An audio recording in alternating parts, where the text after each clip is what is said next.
तो friends finally निकलते हैं यहाँ से दिल्ली की ओर। और इस टाइम बजे हुए हैं 5:16 हो चुके हैं। तो निकलते हैं भाई। और क्योंकि जितनी जल्दी निकलेंगे, क्योंकि देहरादून में भी काफ़ी जाम मिल जाता है। जब आए थे वापस तो बहुत ज़्यादा जाम मिल गया था। तो जितनी जल्दी, आपको पता ही है दिल्ली वाला हाल था यहाँ पे जब वापस आए थे। और इस टाइम भी देखो ट्रक वगैरह खड़े हुए हैं, अनलोड हो रहे हैं। तो जितनी जल्दी हो सके निकल लें। एक बार नेविगेशन लगा लेते हैं।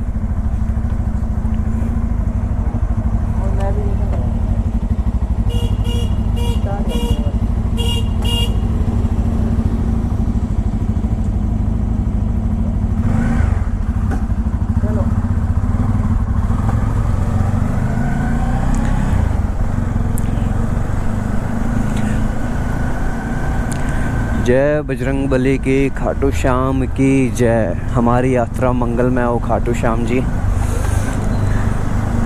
और सभी देवी देवताओं की जय।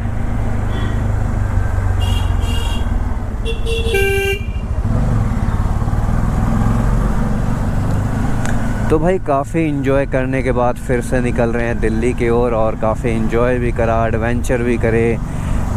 मुसीबतें भी आई थोड़ी सी, जैसे आपने वीडियो में देखा ही होगा भाई, टायर पंचर हो गया था, फिर भी पंचर टायर को चलाया। और भाई भगवान ने तो पूरा साथ ही दिया है, क्योंकि क्या था, पंचर होने के बाद भी भाई पहले 25 किलोमीटर वो चलाई, उसके बाद फिर पंचर हो गई, फिर 25 किलोमीटर वो चलाई, 50 किलोमीटर भाई चला दी है पंचर में। और भगवान का काफ़ी शुक्र था भाई, साथ साथ चलती रही, कोई भी उसके बाद दिक्कत नहीं आई। भगवान करे आगे भी ना आए। तो निकलते हैं भाई।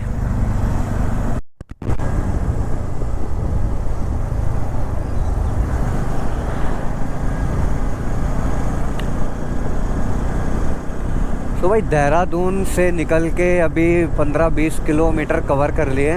और साइड में जो देहरादून एक्सप्रेसवे है, और भाई ये हरिद्वार के लिए भी रास्ता आगे से निकल जाएगा।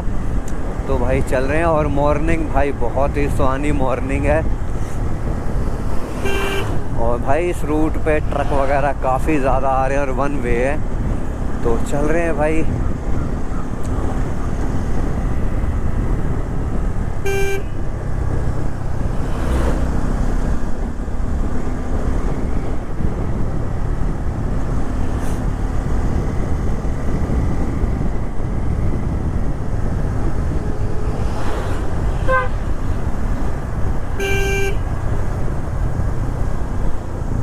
लाइन से ट्रक आ रहे हैं, लाइन से मॉर्निंग में।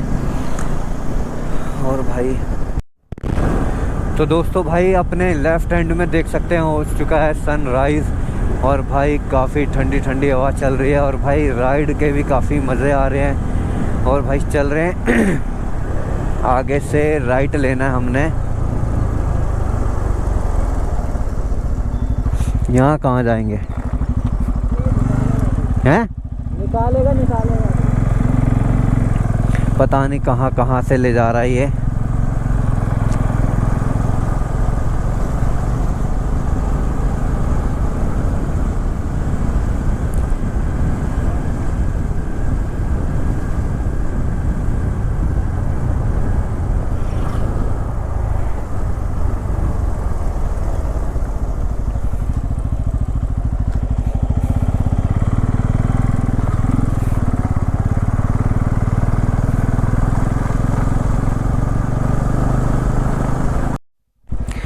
भाई मैप भी कितना पागल बनाता है, देखो कहाँ पे हमें घुसेड़ दिया। क्योंकि भाई मैं तभी सोचूं कि भाई इस रास्ते आए तो थे नहीं, तो जाएंगे कैसे।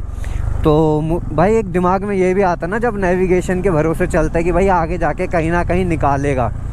तो भाई शुक्र है कि हम पूछ लेते हैं। मैंने पूछा उससे, मैंने भाई सहारनपुर रोड। कहता भाई साहब आप तो गलत जा रहे हो यहाँ पे। तभी सोचूं ये सारा जंगल में, मतलब खेतों में कहाँ घुसेड़ रहा है ये।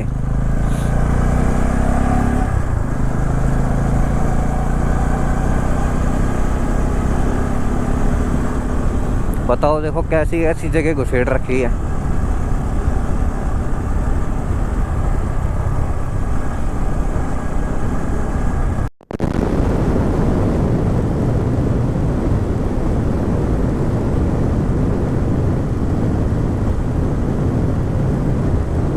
भाई कई भाई पूछते हैं कि भाई इसका सिटिंग कंफर्ट कैसा है। तो भाई सिटिंग कंफर्ट के बारे में बात कर लेता हूँ मैं। भाई N250 का सिटिंग कंफर्ट जो है वो भाई बहुत ही बढ़िया है, क्योंकि मैं आपको बता देता हूँ इसकी जो हाइट है वो R15 KTM ड्यूक वगैरह उन जैसी नहीं है, और हाइट भी इसकी थोड़ी कम है मतलब सिटिंग की। और भाई बहुत ही अच्छी जो मतलब राइडिंग का जो एक्सपीरियंस है वो आपको मिलता है। तो दोस्तों बात कर लेते हैं भाई इसको चलाते हुए कैसा एक्सपीरियंस है। और कई भाई पूछते भी हैं और कई बार रिव्यू भी दिया है मैंने, तो मैं आपको बता देता हूँ भाई बहुत ही अच्छा फील होता है इसको बाइक को चलाने के बाद, क्योंकि काफ़ी कंफर्टेबल चलती है।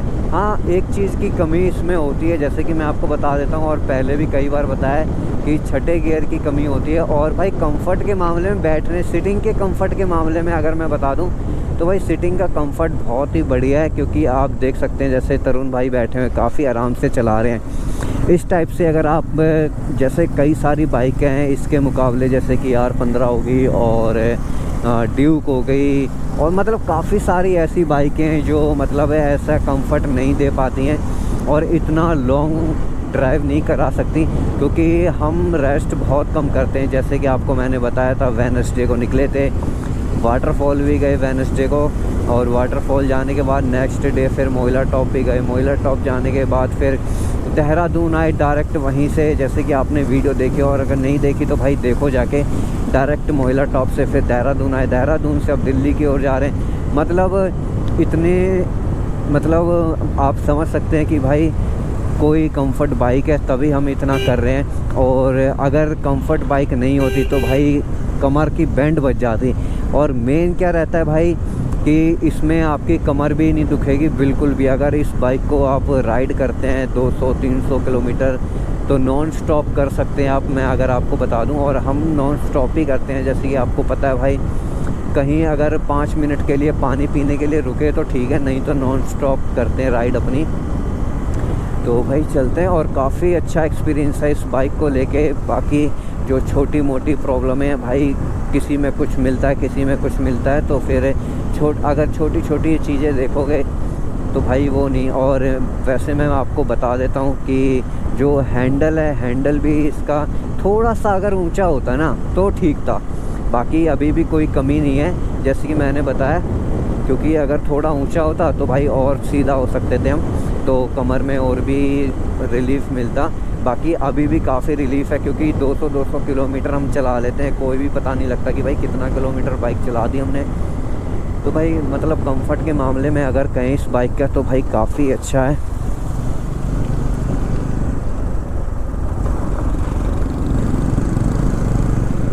और भाई कंस्ट्रक्शन आधे आधे छोड़े हुए हैं, कहीं चल रहा है कहीं बंद है, कहीं चल रहा है कहीं बंद है, उसके वजह से अपना मैप भी कंफ्यूज हो जाता है कि कहाँ ले जाएं कहाँ नहीं। बाकी देखो एक क्या होता है कि हर जगह अगर एक ही जगह आना जाना होता है तो भाई रूट पता होता है। बाकी भाई मेरे अगर मैं कहूँ तो भाई मेरे तरफ से तो यही है कि भाई आप कहीं भी जाते हैं ना तो एक बार पूछ लो, वो ज़्यादा बेटर रहेगा। मैप के भरोसे चलोगे तो भाई ये कहीं भी घुसेड़ देता है, ठीक है। अभी जैसे कि आपने देखा होगा भाई, हमें पता नहीं कहाँ गांव के अंदर ले जा रहा था, तो मुझे लगा कि भाई वहाँ पे क्या होगा कि आगे से कोई रास्ता दिखा देगा हमें, लेकिन भाई उसने आगे से रास्ता नहीं दिखाया और आगे लेता गया। है ना, एक बार रुक के पूछ लेते हैं, क्योंकि ऐसा ही हमारे साथ तब हुआ था जब मोइला टॉप गए थे। मोइला टॉप में भी क्या है भाई कि पहुंचने से पहले ही 20 किलोमीटर पहले हमने क्या हुआ मैगी वगैरह खाई थी, तो उन्होंने बोला कहाँ जा रहे हो, तो हमने उनको बताया मोइला टॉप जा रहे हैं। तो उन्होंने बोला भाई मोइला टॉप यहाँ कहाँ से जा रहे हो, यहाँ से तो पीछे 3 किलोमीटर आप छोड़ के आ गए हो, 3-4 किलोमीटर। तो मैंने बोला अच्छा। फिर उन्होंने बताया कि ऐसे ऐसे आप जाइए और ऐसे ऐसे आपको रास्ता मिल जाएगा। तो भाई फिर हम गए। तो मैप के भरोसे भाई हर वक्त मैप के भरोसे रहना भी ख़तरनाक साबित हो सकता है, क्योंकि भाई अब ये बताओ अगर हम पूछते नहीं और चले जाते भाई, काफ़ी ज़्यादा ही लंबा रूट पड़ जाता और पता नहीं कौन से गांव से और कहाँ निकालता ही हमें। और फिर जब किसी गांव में या फिर लोकल एरिया में चलेंगे तो भाई स्पीड भी कम मिलेगी, तो इसलिए। और बाकी सीधा चल रहे थे और उसके बाद भी इसने कई बहुत देर तक, मतलब कम से कम 5 किलोमीटर तक रीरूट नहीं करा है। वो तो पूछ के उन्होंने बोला इस वाले हाईवे पे जाना है, इधर जाना है, इधर जाना, तो उनसे पूछ के हम आए हैं। बाकी ये तो रीरूट ही नहीं हो रहा था, अब जाके ये रीरूट हुआ है। तो चलते हैं भाई। बाकी और घूमने की बात रही तो भाई उसका भी एक्सपीरियंस शेयर करते हैं कि भाई मैं बता देता हूँ आपको, अगर आप चकराता आते हैं तो भाई टाइगर फॉल जा सकते हैं। और देखो दोनों जगह अगर मैं बताऊँ ना तो भाई वन टाइम विज़िट है, कर सकते हो। लेकिन जो अगर मैं बता दूँ मोइला टॉप है, मोइला टॉप में क्या है, काफ़ी ज़्यादा ट्रैक करना पड़ता है। जो लोग कहते हैं भाई 20 से 25 मिनट का ट्रैक है, तो नहीं है भाई, वो 20 से 25 मिनट का ट्रैक नहीं है, पूरे 1 से 1.5 घंटा लगता है, और वो भी खड़ी चढ़ाई है। अच्छे बंदे वहाँ पे सांस तोड़ रहे थे। तो भाई जैसे तैसे हमने ट्रैक करा, और ऊपर पहुँचने के बाद बस वही है कि हम किसी पहाड़ के ऊपर है। इस पहाड़ से देखोगे उधर वाला पहाड़ अच्छा लग रहा है, उधर वाला देखोगे इधर अच्छा लग रहा है, बस यही था, कुछ खास अट्रैक्शन नहीं थी। मतलब जो व्यू देखने के लिए हम इतनी ट्रैकिंग करी है, वही व्यू हमें तुंगनाथ में चलते चलते दिख रहे थे। तो जैसे कि आप देख सकते हो, हमारी तुंगनाथ वाली वीडियो देखी होगी, जो जिस मतलब ट्रैक पे हम चल रहे हैं वैसे ही व्यू हमें वहाँ पे मिल रहे थे। और इतना ट्रैक करने के बाद सिर्फ एक उस व्यू के लिए, तो भाई ठीक है, वन टाइम विज़िट कर सकते हो। और बाकी मैं आपको बताऊं भाई, चकराता अगर आप जाना चाहते हो तो भाई काफ़ी सुनसान एरिया है, मैं बता देता हूं आपको। क्योंकि मैं आपको बता देता हूं कई दूर तक तो भाई ना ही कोई पेट्रोल पंप है और ना ही पंचर वाला मिला था हमें। आपने देखा था भाई कितनी मुसीबत है। 50 किलोमीटर बाइक हमने जो है वो पहले 25 चलाई, फिर 25 चलाई, 50 किलोमीटर पंचर बाइक चलाई है, वो भी 2 बंदे बैठ के। तो भाई ऐसा ही है कुछ। लोग बता तो देते हैं कि भाई काफ़ी, अगर आप मूड फ्रेश करने के लिए जाते हो तो शांत एरिया, यहाँ पे बहुत कम टूरिस्ट आते हैं। तो भाई बहुत कम टूरिस्ट आते हैं ये तो ठीक है, लेकिन भाई वहाँ की पॉपुलेशन भी बहुत कम है। कम से कम 8-10 घर मिलते हैं, 8-10 घर के अलावा कुछ भी नहीं मिलता वहाँ पे। ना ही कोई अच्छी शॉप है और ना ही कुछ, मतलब आप जाओ अगर कैब करके आओ, जाओ वहाँ पे रहो, बस इससे ज़्यादा कुछ भी नहीं।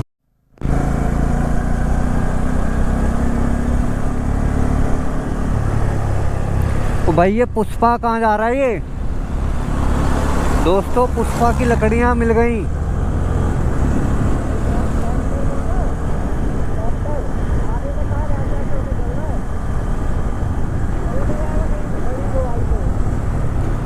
भाई पुष्पा तो यहाँ भी लकड़ियाँ सप्लाई करवा रहा है भाई, इन्फॉर्म करना पड़ेगा पुलिस वालों को।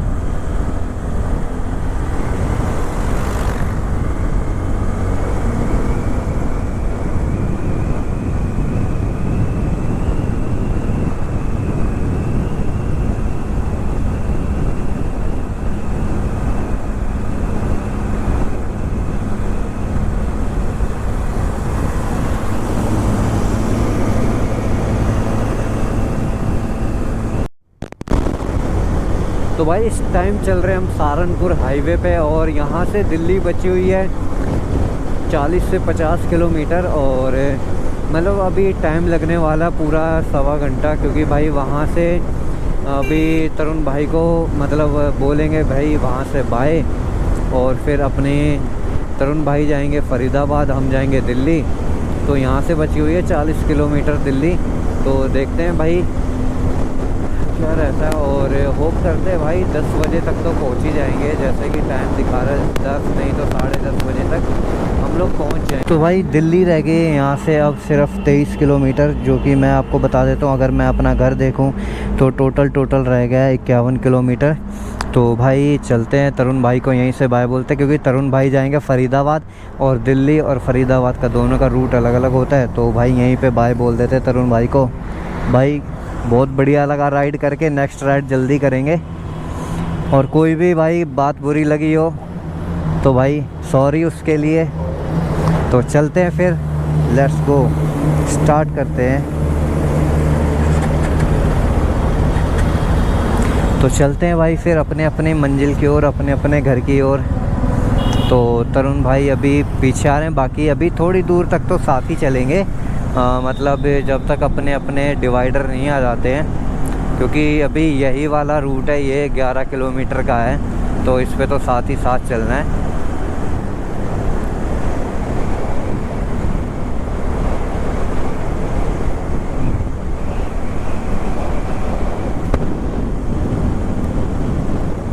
तो भाई राइड करके काफ़ी ज़्यादा मज़ा आया और बहुत दिनों से जो प्लान बन रहा था वो सक्सेस रहा अपना घूमने का।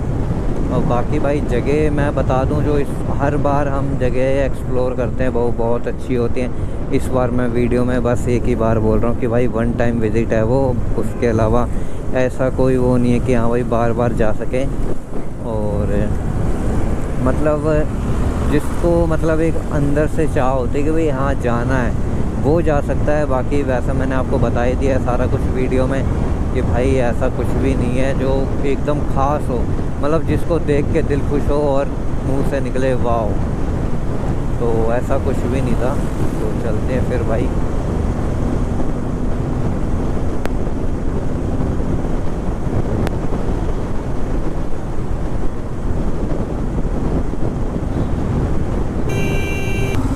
भाई पहुंच चुके हैं दिल्ली, और दिल्ली पहुंचते ही हालत ख़राब हो जाती है। हर बार का यही सीन होता है, चाहे सुबह आओ, चाहे शाम को आओ, चाहे रात को आओ, यही रहता है भाई। अगर लास्ट टाइम हम शाम को आए थे तब भी यही था, अभी सुबह आए हैं 9:30 बजे हुए हैं तब भी यही हाल है।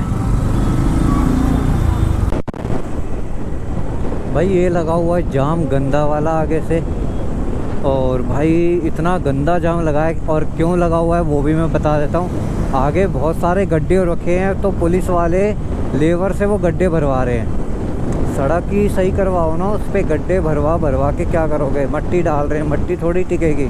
इतना लंबा जाम लगा हुआ है, पता नहीं कितने घंटे में निकलेंगे ये।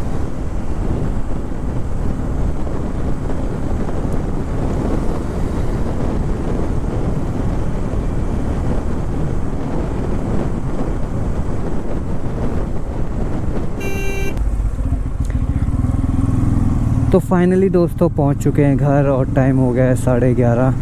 तो भाई अब रेस्ट करेंगे, मिलते हैं एक और न्यू वीडियो में। जब तक आप बने रहिए हमारे यूट्यूब चैनल डेली मोटो ब्लॉग के साथ।